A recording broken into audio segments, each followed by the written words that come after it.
नमस्कार, जय माता दी। मैं हूँ आपकी अपनी लाइफ डिज़ाइनर जीतू आचार्य। महाशिवरात्रि के पावन अवसर पर आपने कैसे पूजा विधि करनी है, यानी साधारण पूजा का आपका तरीका कौन सा होना चाहिए। भाई देखिए, भोले भले ही हैं, लेकिन पूजा विधि का उन्हें भी खास करके ध्यान रहता है। कितनी भक्ति से, कितने भाव से आप उनकी पूजा कर रहे हैं, उसी भाव से ही वो आपको बहुत सारे फल देने वाले हैं। अब भोले हैं तो ऐसा नहीं है कि कुछ भी दे करके मना लेंगे। देखिए, जो जो चीज़ें उन्हें प्रिय हैं वो तो आप देंगे ही ना उन्हें। सबसे पहले उन्हें आपकी आस्था प्रिय है। आप किस भाव से आप उनकी पूजा करेंगे, आपके भाव उन्हें प्रिय है, शुभता उन्हें प्रिय है, शुद्धता उन्हें प्रिय है, और फिर सरल स्वभाव उन्हें प्रिय है, फिर भोलापन आपका उन्हें प्रिय है। तो यानी कहने का मतलब है कि किन चीज़ों का खास करके आपने ध्यान रखना है पूजा विधि में। सुबह सुबह आपने ब्रह्म मुहूर्त में उठना है। सूर्य उदय तो आपने इंतज़ार नहीं करना है। आप 4 बजे ही उठ करके स्नान ले लीजिएगा। और जो स्नान करेंगे आप, किससे स्नान करेंगे? जो चीज़ भगवान भोलेनाथ को बहुत प्रिय है, गंगा जल।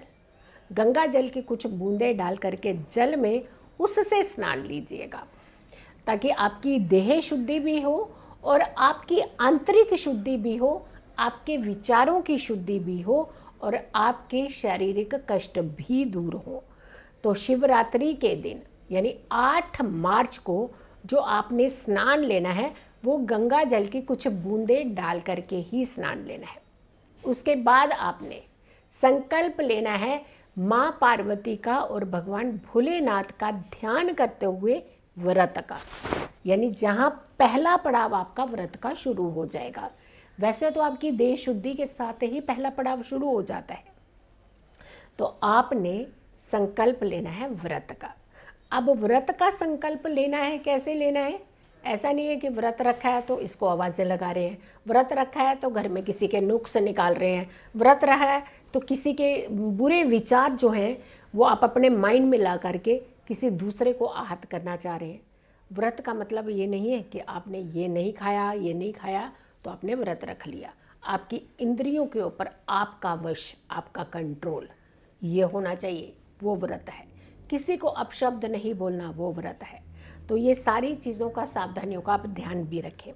उसके बाद आपने भगवान भोलेनाथ और माँ पार्वती की प्रतिमा लेनी है। मूर्ति है, तस्वीर है, जो भी है आपके पास वो लीजिएगा। एक साफ चौकी लीजिए, या फिर इस उपाय को, इस विधि को आप अपने मंदिर में भी, जो घर का पूजा स्थान है वहाँ भी कर सकते हैं। वहीं पर एक आसन बना लीजिएगा, छोटा सा एक नया आसन दीजिएगा और नए आसन के ऊपर भगवान भोलेनाथ और माँ पार्वती को विराजित कीजिएगा। आसन साफ सुथरा होना चाहिए, गंगा जल के छिड़काव से तैयार किया होना चाहिए, शुद्ध धुला हुआ होना चाहिए, ये ध्यान रखना है। और अगर आप चौकी पर इस्तेमाल कर रहे हैं तो चौकी के ऊपर सबसे पहले आपने पीले चंदन से स्वास्तिक बनाना है और वहाँ पर आपने भगवान भोलेनाथ और माँ पार्वती को विराजित करना है। लेकिन हाँ, चौकी पर भी आपने आसन ज़रूर बिछाना है। स्वास्तिक बनाने के बाद आसन पर आपने भगवान भोलेनाथ, माँ पार्वती को विराजित करना है। बहुत सारे लोगों ने अपने घरों में शिवलिंग स्थापित किए होते हैं, अपने घर के पूजा स्थान पर शिवलिंग विराजित किए होते हैं। तो आप वो शिवलिंग भी ले लीजिए, चाहे वो पारद के हों, चाहे स्फटिक के हों, और आपने वो शिवलिंग लेकर के ये आपने भगवान भोलेनाथ और माँ पार्वती के समक्ष रख देने हैं। फिर उसके बाद आपने जो जो भोलेनाथ की प्रिय चीज़ें हैं, भांग है, धतूरा है, बेल है, बेलपत्र है और पीला चंदन है, गंगा जल है, इन सारी चीज़ों को एक एक करके आपने भगवान भोलेनाथ को अर्पित करनी है और ओम नमः शिवाय मंत्रों के जाप करते रहें।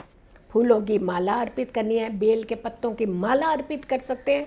यानी कहने का मतलब सिर्फ ये है कि जो आपको मौसमी फल है वो आप भगवान भोलेनाथ को जो है अर्पित कर सकते हैं। हाँ, भोलेनाथ की भक्ति में एक चूक नहीं होनी चाहिए।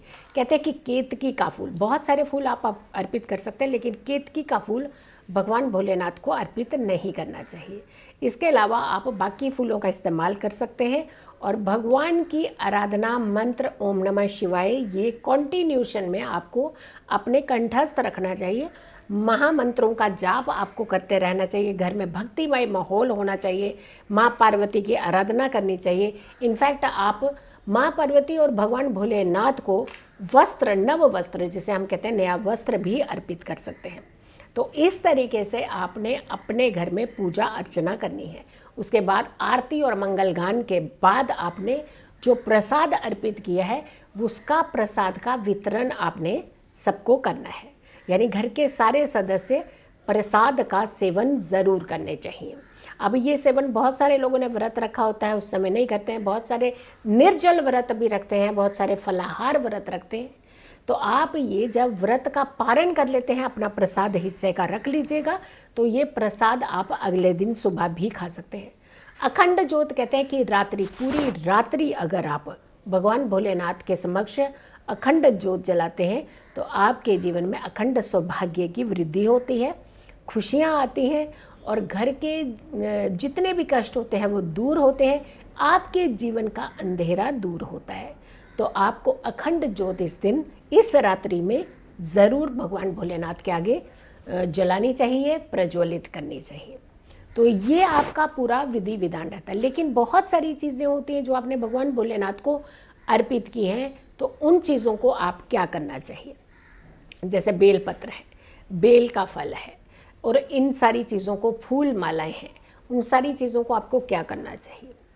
हमारी अगली वीडियो रहेगी, उस वीडियो में आपने खास करके बहुत सारी चीज़ों के बारे में बताएंगे कि जो जो चीज़ें आपने भगवान भोलेनाथ की भक्ति में, पूजा में अर्पित की हैं उसे आप क्या करें ताकि आपके जीवन के अंदर कोई कष्ट ना आए, पूरा साल आपके ऊपर शक्तियाँ मेहरबान रहें, भगवान भोलेनाथ आपके ऊपर मेहरबान रहे।